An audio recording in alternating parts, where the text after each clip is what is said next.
There is not a minute stretch where you can be bored. There's always something going on. This is what it requires, all in. Super accelerated living. It's not a joke. It's not for the faint of heart. It's constant. It's fucking constant. It drives you insane if you're not ready for it. But you'll only gain as much of this as you are ready for. You become completely different from what you used to be. You become, in a sense, very non-human. Very accelerated, as humans are supposed to be. But in comparison to what we've defined humanity to be, you become completely different.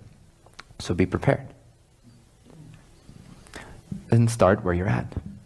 Start exploring, start expressing that. Start living in an accelerated life until it becomes a super accelerated life.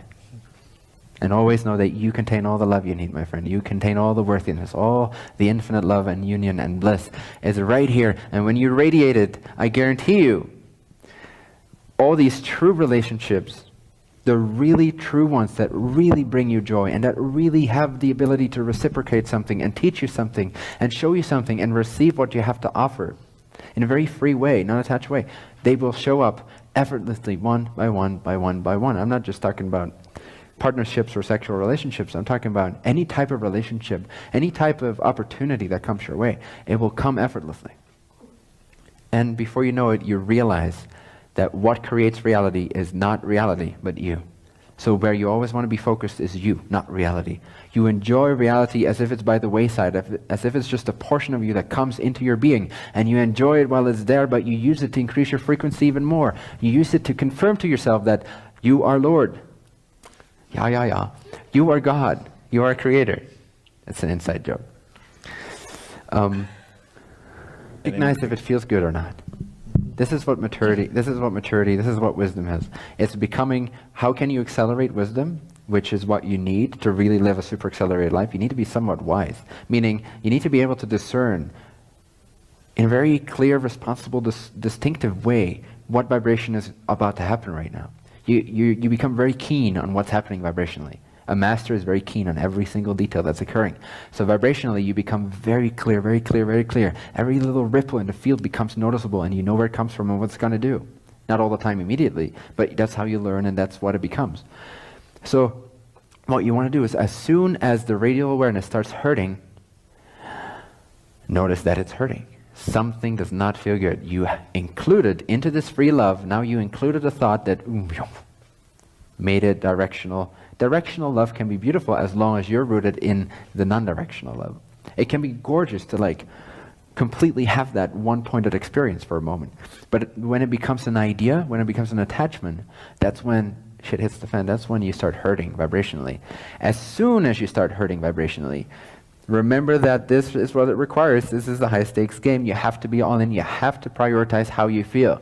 As soon as you start feeling bad, stop everything you're doing. Check in with your vibratory state. What thought did you just enter into the field of your consciousness that made you feel bad? Higher self pushed a button. It's time for you to pay attention. As soon as it pushes the red button, pay attention. As soon as it pushes the green button, pay attention. Include that. Master that, increase that, until it starts to feel like a red button. Then move on to the next seed. Does that make sense? Mm-hmm. Just keep on moving while you're being radially loving to yourself and all that comes into your field. Become really keenly aware of whenever you're hurting yourself. As soon as you hurt, clear up your vibration, because you know if you don't clean up your vibration, you're going to hurt that much more down the road. Use your past experience to smarten up, to wisen up. Did it feel good? Has that feeling of, ever led to something great? Has it ever made you feel great about a relationship? Has it ever not made you look needy and disastrously unattractive to the woman? Not for me.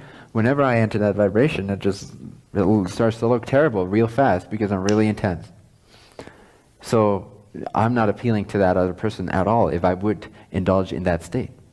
So know where it's leading. Know that it's not leading you to anywhere you want to be, even remotely. So you have this no-nonsense policy field towards yourself, this absolute prioritizing of your frequency, this absolute clarity. This is who I am. This is what I want to feel. I want to feel good, so I'm going to think everything that connects me to the vibrational state that my higher self agrees to and can come through me. That's my sole priority. I don't care about what the gain seems to be. I don't care about what I can gain from my experience. I don't care about how beautiful she is or how amazingly promising this experience is. I don't care. What I care about is that I feel good, because when I feel good, I am becoming my highest wisdom. And highest wisdom always leads to highest pleasure, because those are synonymous. And what I want is the highest pleasure, the highest rightfulness, what is actually right, what's actually true, what's actually in alignment with the universe. That's what I want, because that's what accelerates my life. That's what will make me happy on all fronts of my being, all levels. I want to be so vibrationally precise and yet open and free, but precise, conscious, that at some point, let's say half a year from now, my life looks in such a way that it doesn't matter where I look, all I see is things that I'm grateful for. Everywhere, all over the place, like crazy. That's what I want. If I want that, I need to wisen up, not be so sloppy, not be so needy, and say, goodbye, darling, I'm going to let go of you in my mind. I don't care how much love you can give me or receive from me. I don't care what I think I'm projecting onto you is true love. What I care about is that I'm truly connected to who I am. I'm in alignment. I've cleared up my vibrational state. And then if you still walk side by side with me, that's perfect. If not, that's perfect too. I know that I'm so abundant, infinitely abundant, that my true highest frequency will naturally attract everything that needs to be a part of that vibrational confirmation in physical reality.